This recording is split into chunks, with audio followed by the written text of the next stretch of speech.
ভোর ৫টা ৫ মিনিটে ঢাকা থেকে যুক্তরাষ্ট্রের নিউ ইয়র্কের উদ্দেশ্যে রওনা হয়েছেন অন্তর্বর্তী সরকারের প্রধান উপদেষ্টা অধ্যাপক মোহাম্মদ ইউনূস। ২৭শে সেপ্টেম্বর জাতিসংঘের সাধারণ অধিবেশনে ভাষণ দেবেন তিনি। ২৪শে সেপ্টেম্বর মার্কিন প্রেসিডেন্ট জো বাইডেনের সঙ্গে দ্বিপাক্ষিক বৈঠক। এ যাবৎকালে জাতিসংঘের সাধারণ অধিবেশনে বাংলাদেশের অংশগ্রহণের বিবেচনায় এবারের অধিবেশন অনেক বেশি তাৎপর্যপূর্ণ। নিউ ইয়র্কের বিশিষ্টজনেরা বলছেন, বিশ্বের সব রাষ্ট্রপ্রধানের দৃষ্টি এখন বাংলাদেশের দিকে। যুক্তরাষ্ট্রের চ্যানেল আই এর প্রতিনিধি রাশেদ আহমেদকে সঙ্গে নিয়ে নিউ ইয়র্ক থেকে আরও জানাচ্ছেন চকর মালিথা। কাতার এয়ারওয়েজের ফ্লাইট কিউআর 643 এ নিউ ইয়র্কের পথে আসছেন প্রধান উপদেষ্টা প্রফেসর ইউনূস। একদিন পরেই নিউ ইয়র্ক পৌঁছাবেন তিনি। এবার শুধু মাইক্রো ক্রেডিট ও সামাজিক ব্যবসার জনক বা নোবেল লরিয়েট হিসেবে নয়, এবার পৃথিবীর রাজধানী খ্যাত এই শহরে তার উপস্থিতির মাত্রাটি পুরোপুরি ভিন্ন। জাতিসংঘের সাধারণ অধিবেশন কিন্তু ১৫০টার বেশি রাষ্ট্রপ্রধান আসেন এই ৩-৪ দিন সময়ের মধ্যে। অনেকগুলি গুরুত্বপূর্ণ বিষয় নিয়ে এখানে আলোচনা হয়।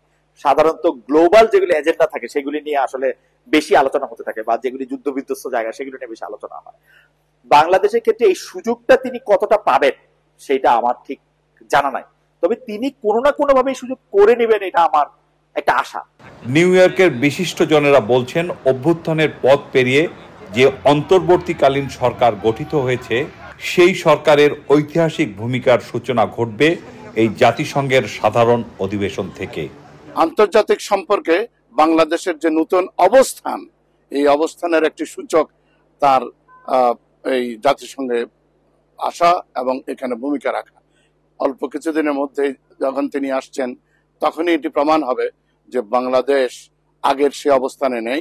বাংলাদেশ পরিপূর্ণ স্বাধীন, সার্বভৌম, মর্যাদাশীল রাষ্ট্র হিসাবে তার যে অবস্থান নিয়েছে তারই প্রমাণ দিবেন এবার অন্তর্বর্তীকালীন সরকার প্রধান ডক্টর মোহাম্মদ ইউনূস। শুধু বাংলাদেশ নয়, এবার জাতিসংঘের সাধারণ অধিবেশনের প্রশ্নেও নতুন কোনো উচ্চাশার জন্ম দেবেন প্রফেসর ইউনূস।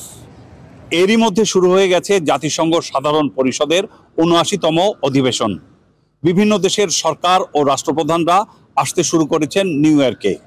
বাংলাদেশের অন্তর্বর্তীকালীন সরকারের প্রধান উপদেষ্টা অধ্যাপক মোহাম্মদ ইউনূসের আগামী ২৭শে সেপ্টেম্বর অধিবেশনে ভাষণ দেওয়ার কথা রয়েছে।